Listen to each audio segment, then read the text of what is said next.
Salam bisnis, Sobat Bisnis Harmoni.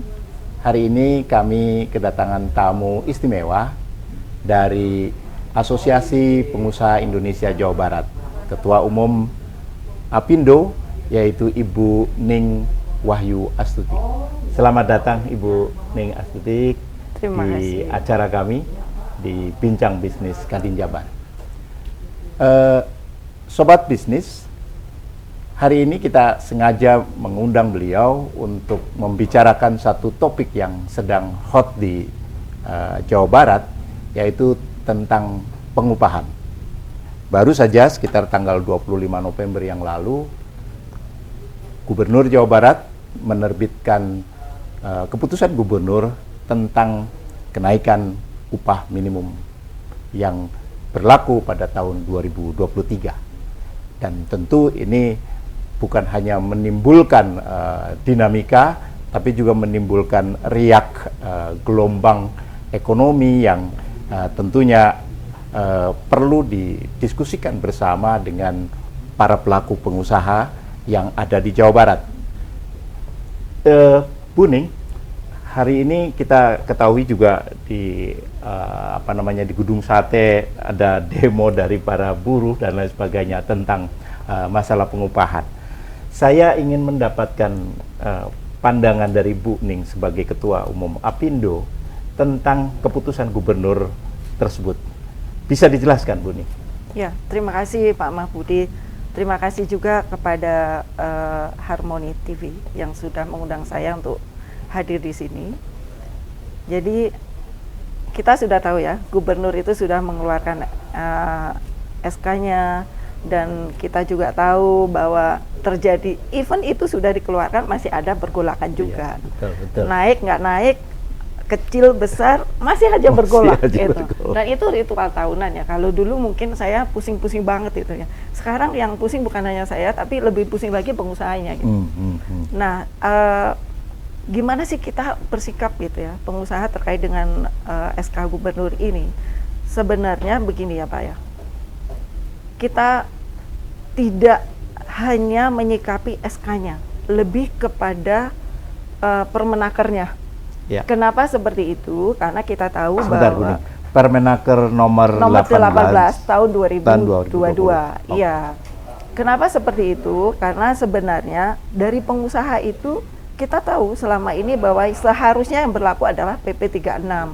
Tapi kemudian terbitlah tiba-tiba itu Permenaker nomor 18 tahun 2022 yang seharusnya menurut ahli hukum kami yang ada di Apindo itu tidak boleh terjadi. Karena ya itu tadi ya, bahwa peraturan dengan hierarki yang lebih tinggi itu tidak bisa dipatahkan oleh peraturan yang lebih rendah. Ada hierarkinya kan itu. Dan itu terjadi di Permenaker 18 ini. Itu terjadi. Nah, tentu saja dengan adanya hal seperti itu ya kita kemudian mengambil langkah tegas bahwa kita menolak itu gitu.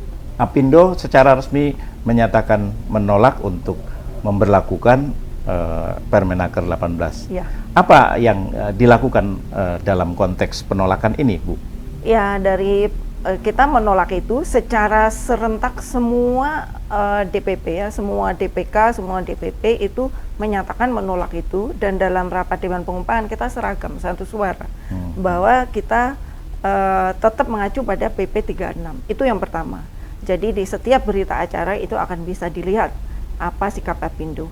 Nah, yang kedua, kita juga melakukan uji material ya, uji materi yang sekarang sedang dilakukan oleh DPN ya, di Dewan Pimpinan Nasionalnya.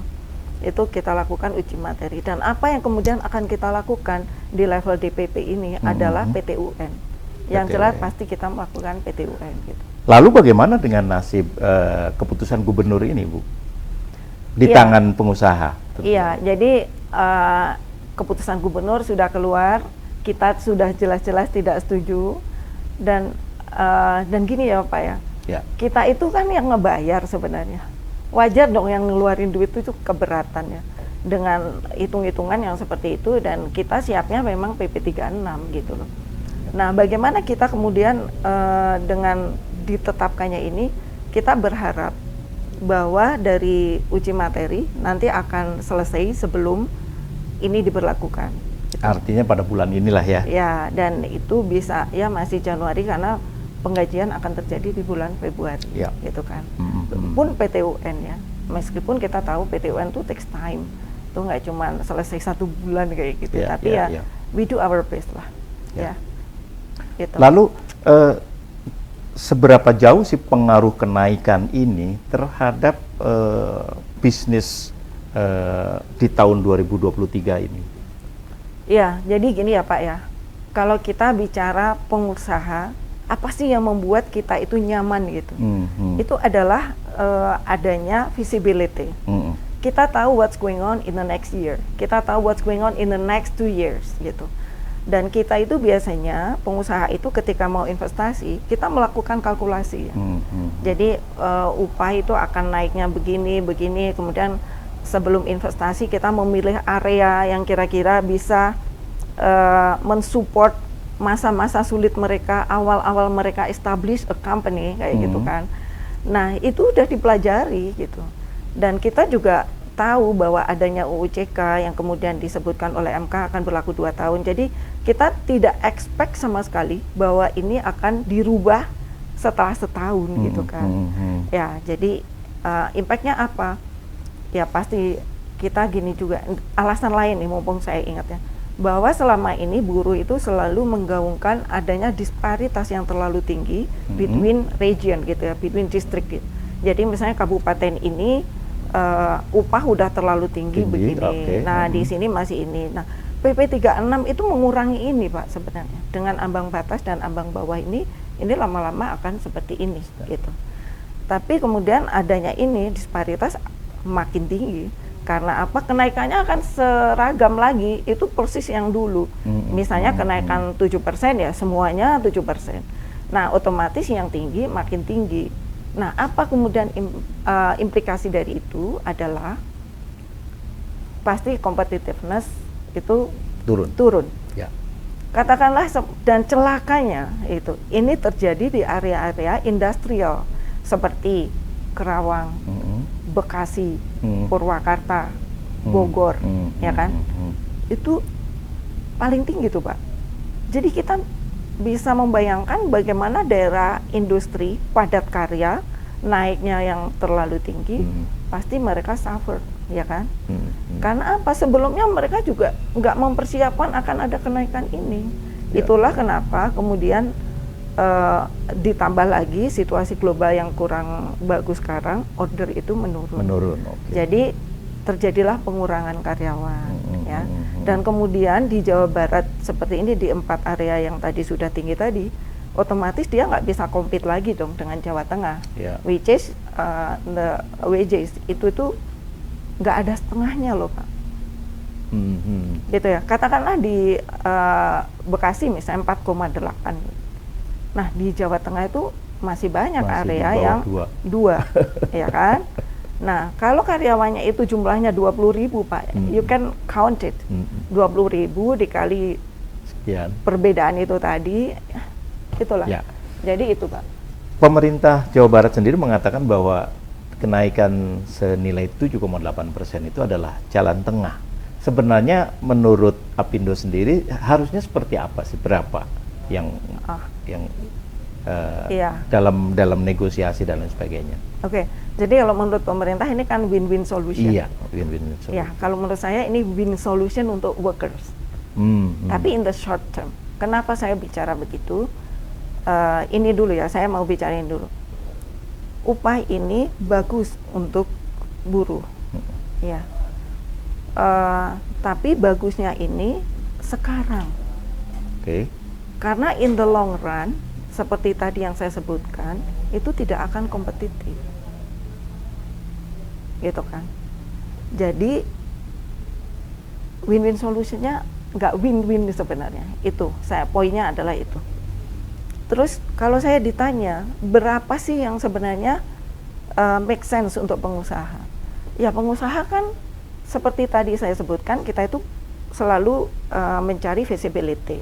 Nah kemarin itu visibility-nya adalah based on PP 36, ya kan? Ya, Kalau hitungan itu, based on PP gitu. 36 itu berarti kan pengusaha sudah punya hitungan. Betul. Dan itu Hitungan variatif, Pak. variatif. Iya, Oke. tidak bisa sama antara satu kabupaten dan kabupaten yang lain tuh nggak sama. Contohnya yang tadi itu ada ambang batas, ada ambang bawah dan segala macam. Gitu. Oke. Jadi tidak rata gitu. Oke. Dan itu bagusnya gitu. Justru itu bagusnya, tidak rata itu nanti yang akan mengurangi disparitas ini in the long run gitu. Lalu tadi Ibu menyebutkan bahwa ada kemungkinan ada pengurangan tenaga kerja dan lain sebagainya. Seberapa besar sih pengurangan tenaga kerja itu dikaitkan dengan kenaikan katakan upah yang sekarang ini? Iya, jadi gini, story dari dunia bisnis itu, Pak Mahbudi, itu dari awal 2 tahun yang lalu itu sudah mulai pengurangan kan, gila-gilaan tuh karena COVID, ya kan. Kemudian kita sudah mulai merangkak, BBM naik, terus ditambah lagi perang yang ada di Ukraine, ya kan. Terus kemudian itu juga berpengaruh terhadap pasar dunia, pengurangan lagi gitu. Nah sekarang dengan adanya upah yang naik ini juga, ini berpengaruh. Kalau saya ditanya pengurangannya akan seperti apa terkait dengan upah, itu tidak mudah untuk mengkalkulasinya karena ini sudah berurutan kejadiannya, gitu kan. Nah dari yang kemarin ini, dan saya mau menyatakannya begini, PHK itu seperti gunung es gitu loh. Jadi kita itu hanya tahu, oh PHK-nya segini, gitu. Padahal the real situation, it could be much more gitu, jauh lebih besar dari yang terlihat. Dan data itu nggak sama Pak, antara Disnaker sama saya sama ILO itu beda. Saya sama ILO deket sih gitu, angkanya itu deket. Nah kenapa seperti itu? Karena tidak semua pabrik perusahaan jadi anggota Apindo juga kan, jadi yang ada juga yang nggak tercatat. Ini kan, Ya. oke. Baik, Sobat Bisnis, perbincangan kita semakin menarik. Jangan kemana-mana dulu, kita jeda.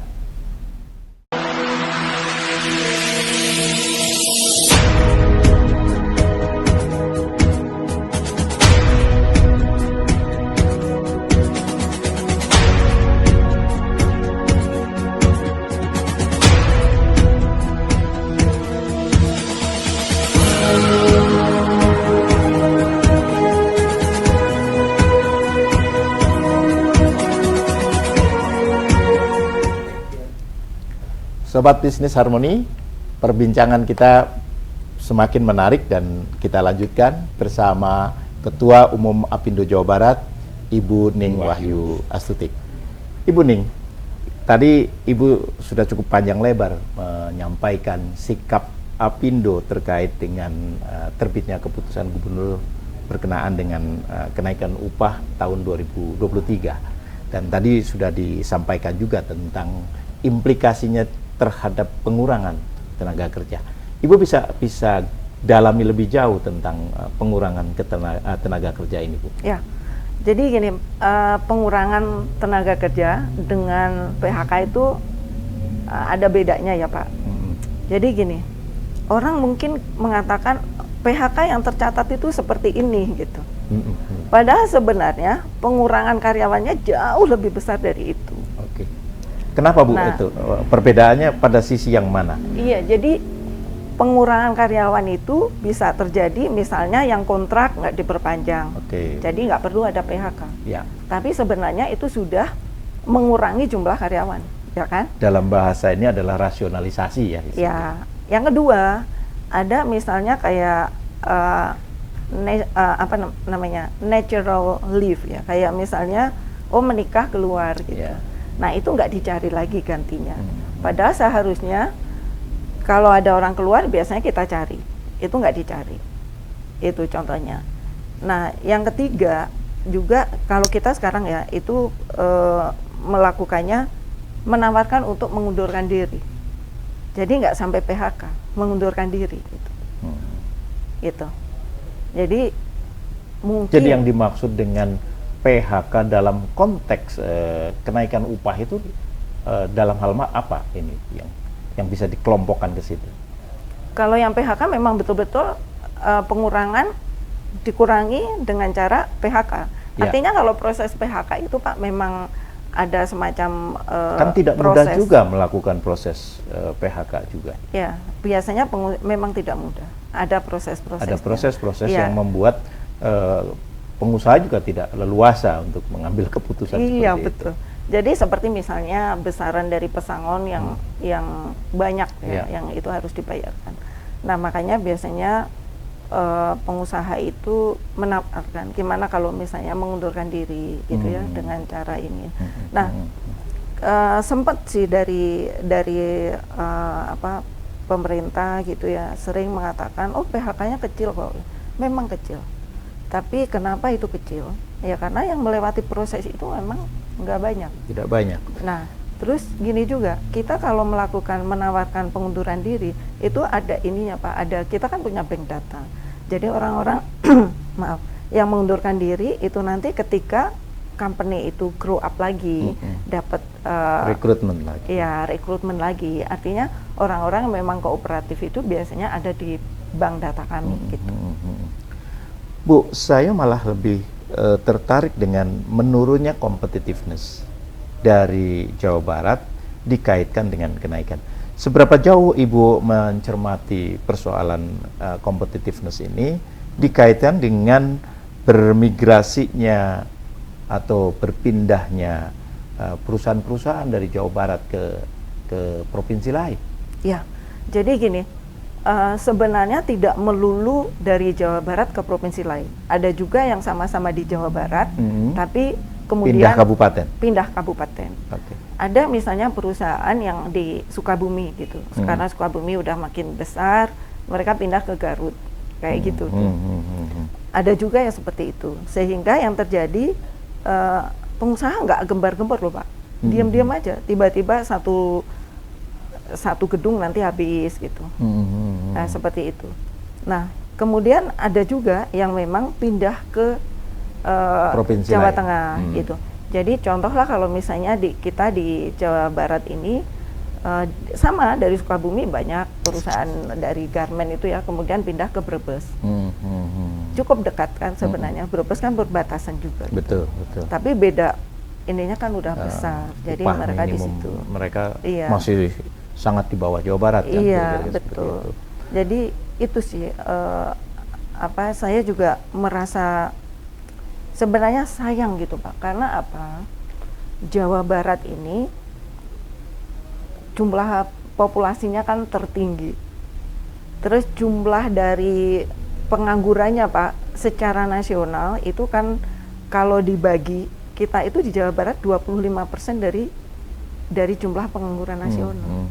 Dan nanti kalau kita itu berpikir bahwa nanti ada bonus demografi gitu, mau dibawa kemana gitu loh. Karena apa? Jawa Barat itu masih butuh padat karya. Jadi lindungi padat karya ini. Gitu. Jadi jangan sampai nanti banyak sekali makin banyak pengangguran, karena saya tahu bahwa banyak investor masuk. Tapi kalau tidak bisa menjaga yang sudah ada, itu kan juga jadi masalah Pak. Gitu. Lalu Bu, tadi Ibu juga mengatakan bahwa Apindo sedang mengajukan katakanlah gugatan, dan ini if ya, bila mana kemudian pemerintah Mahkamah Agung menetapkan bahwa yang berlaku adalah Permen 18, apa yang akan dilakukan oleh Apindo? Menarik sih Pak. Pak Mahbudi jangan nakut-nakutin saya Pak. Jadi gini, yang pertama tentu kalau itu terjadi, kekecewaan dari pengusaha tinggi, itu pasti besar. Iya. Kenapa kecewa? Jadi kami itu pengen adanya kepastian hukum, sehingga ada kepastian berusaha. Maaf. Jadi kalau misalnya terjadi ketidakpastian hukum, ya kita itu ya kayak gini. Kok Bu Ketua, ini kan harusnya kan 2 tahun nih berlaku, kenapa baru setahun udah diganti, gitu kan. Terus kita gimana ini, apalagi yang baru investasi ya Pak, mereka kan punya kalkulasi yang ini kayak apa namanya, return of investment-nya itu kan jadi nggak jelas, kacau. We even don't know what gonna happen in the next year. Belum lagi kan ini loh, kenapa sih ini kan pertumbuhan ekonomi sama inflasi. Bukannya inflasi itu sudah ada juga di dalam faktor pertumbuhan ekonomi. Jadi ini dihitung double dong kayak gitu-gitu. Pengusaha itu udah mulai kritis karena competitiveness yang harus mereka pertahankan gitu. Itu yang terjadi, kecewa dulu. Yang kedua, saya masih sangat berharap kepada pemerintah, mohon untuk didengarkan bahwa ini yang namanya padat karya harus diselamatkan. Seperti tadi yang saya sebutkan, kalau Bogor Pak, kemudian sudah 4,7 sekian, itu saya nggak bisa bayangin gimana padat karya di situ bertahan Pak. Gitu. Katakanlah nanti misalnya investasi yang masuk itu lebih ke IT, berapa banyak Pak karyawan yang dibutuhkan? Bisa diserap oleh industri IT. Jadi masih belum comparable lah kalau itu. Jadi harus ada terobosan yang bisa dilakukan oleh pemerintah ini untuk melindungi padat karya. Nah itu dengan cara apa? Ya kita misalnya ada upah khusus padat karya. Dengan klasifikasi misalnya, oh di atas karyawan berapa disebut padat karya. Misalnya seperti itu. Jadi atau misalnya apa ya, semacam subsidi atau semacam keringanan dari taxation atau apa gitu Pak, misalnya ya. Itu saya sangat berharap itu. In the worst case. Lalu yang ini juga tidak kalah pentingnya, seberapa besar sih faktor dunia internasional, situasi ekonomi internasional dan lain sebagainya mempengaruhi katakanlah dunia usaha di Indonesia pada tahun-tahun ke depan, Ibu? Sebagai pengusaha barangkali juga Ibu bisa memprediksi seperti apa? Iya, jadi gini Pak, kita kalau bicara sekarang aja ya, itu sudah per Desember ini sudah mulai memburuk, jumlah order itu sudah sangat berkurang. Saya yang paling sedih, baru minggu lalu saya ngopi sama teman dari alas kaki Pak, dan dia menyatakan bahwa oh kita udah dibubarin lagi satu lain. Kebetulan memang ini perusahaan yang ada di Tangerang, tetapi dia juga punya Cisco yang ada di Jawa Barat gitu ya. Dan kapasitas menjadi sangat berkurang karena order yang sangat berkurang. Jadi sampai misalnya satu lain sepatu itu katakanlah 2.000 orang itu tuh sampai dibubarkan, dihilangkan. Dan saya surprise ya, satu perusahaan yang waktu itu masih 18.000 tahun-tahun 2016 gitu ya, sekarang tinggal 4.000 gitu. Artinya gila, ini banyak makin banget. Drop ya, iya. Ya. Nah terus mereka berpindah ke Jawa Barat, katakanlah ke Sukabumi untuk mensupport yang ada di sana supaya kompetitif. Mereka buat mereka buatlah di situ gitu. Dan ternyata ya masih begini lagi, akhirnya ya pindah lagi sampai kapan mau seperti itu gitu. Saya pikir tetap harus ada solusi yang komprehensif ya, yang tidak goyah setiap tahun gitu, yang bisa kira-kira itu bisa membuat dunia usaha, especially for padat karya ini untuk bisa lebih stabil gitu Pak. Pak Mahmudi bantuin kita dong. Terima terus ini kasih. dari Harmoni terus diberitain yang kayak begini, kesulitan pengusaha yang padat karya khususnya ya. Demikian perbincangan kita dengan Ketua Apindo Jawa Barat, Ibu Ning Wahyu Astutik. Sebuah perbincangan yang sangat menarik tentang prospek dunia usaha kaitannya dengan pengupahan yang sekarang menjadi isu hangat akhir-akhir ini. Baik, untuk Senyum Keluarga Indonesia, demikian Bincang Bisnis Kadin Jawa Barat. Terima kasih, sampai bertemu kembali.